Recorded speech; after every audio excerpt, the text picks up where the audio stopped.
They tell me that I'm never gonna make it. They want me to do something that could make sense. They hate when I keep dreaming I'll be famous, but I don't give a fuck, I'ma keep chasing.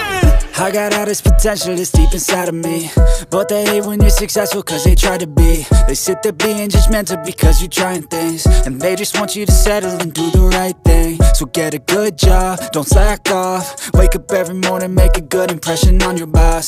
Don't do anything that I wouldn't do, and when you're making money, make sure you don't spend it too soon. Fuck that, I'll do what I wanna do. I got a different path from everyone, and that includes you.